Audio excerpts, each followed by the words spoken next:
हरियाणा के करनाल में धान घोटाला सामने आया। प्रशासनिक जांच में करोड़ों रुपए के धान के गबन का खुलासा हुआ, जिसको लेकर पूर्व मुख्यमंत्री भूपेंद्र सिंह हुड्डा ने प्रेस वार्ता की और कहा कि उसकी जांच की मांग करने के लिए मंडी आया हूं मैं। ऐसा सिर्फ करनाल मंडी तक सीमित नहीं है। देखिए रिपोर्ट।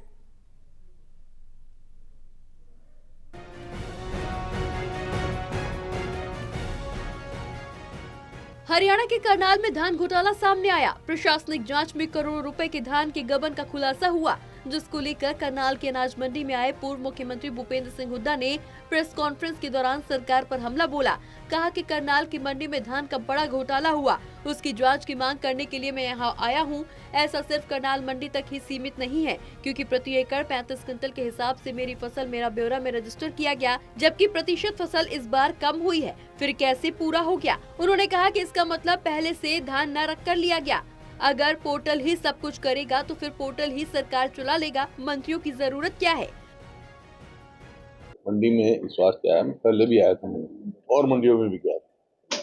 तो उस समय किसान को एमएसपी नहीं मिल रही थी, तो मैंने सरकार को आगाह किया था और कहा था भाई करेक्टिव स्टेप्स उठाओ, किसान को एमएसपी नहीं मिल रही।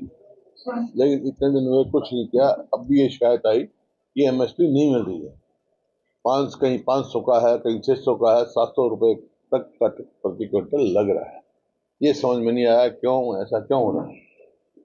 उसमें तो रसीद में तो दिखा देते हैं पूरा, लेकिन किसान को असलियत में मिलता नहीं। ये इस वास्ते में आया हूँ क्योंकि यहाँ करनाल में मैंने अखबार में पढ़ा बड़ा भारी घोटाला हुआ है, उसकी जांच मांग के लिए आया हूँ। और ये केवल करनाल तक सीमित नहीं है घोटाला, क्योंकि प्रति एकड़ 35 क्विंटल के हिसाब से ने मेरी फसल मेरा ब्यौरा रजिस्टर किया, जबकि 25% फसल कम हुई है आपके।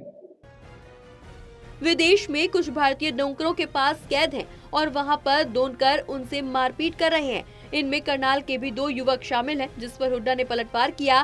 कहा कि कुछ भारतीय विदेश में फंसे हुए हैं, जैसे रशिया गए युवक की डेड बॉडी वापस आ गई।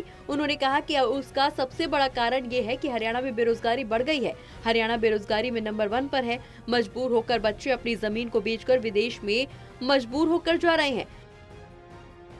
वो है जैसे विदेश में फंसे हुए हैं, कुछ जैसे रशिया से वो गया था तो अपने लेटर पत्र व्यवहार किया, उसकी तो डेड बॉडी आ गई। लेकिन बहुत लोगों के साथ ये है, उसका कारण मुख्य ये है कि बेरोजगारी इतनी बढ़ गई है। हरियाणा बेरोजगारी में नंबर 1 है। मजबूर हो रहे देश, बच्चे अपनी जमीन बेचकर और बाहर जा रहे हैं। वहीं भूपेंद्र सिंह हुड्डा ने प्रदेश सरकार के 1 साल का कार्यकाल पूरा होने पर निशाना साधा। कहा कि बेरोजगारी में हरियाणा नंबर 1 पर पहुंच चुका है। सुरक्षा के मामले में जो सबसे जरूरी है कानूनी व्यवस्था, ऐसा मैं नहीं कह रहा, केंद्रीय गृह मंत्रालय की रिपोर्ट कह रही है। हरियाणा पूरे देश में सबसे असुरक्षित प्रदेश है। प्रदेश में 60 से ऊपर गैंग सक्रिय हैं। बिहार में मेरा अंदाजा ये है महागठबंधन की सरकार बनी है। आप जाएंगे सर, आपकी ड्यूटी लगी है? आपकी ड्यूटी लगी है? नहीं, मैं जाऊंगा जो अगर पार्टी कहेगी तो मैं जाऊंगा। बहरहाल हुड्डा ने बिहार में महागठबंधन की सरकार बनने का दावा भी किया। साथ ही ये भी कहा कि पार्टी अगर मुझे कहेगी तो मैं प्रचार के लिए जरूर जाऊंगा। News desk, total TV.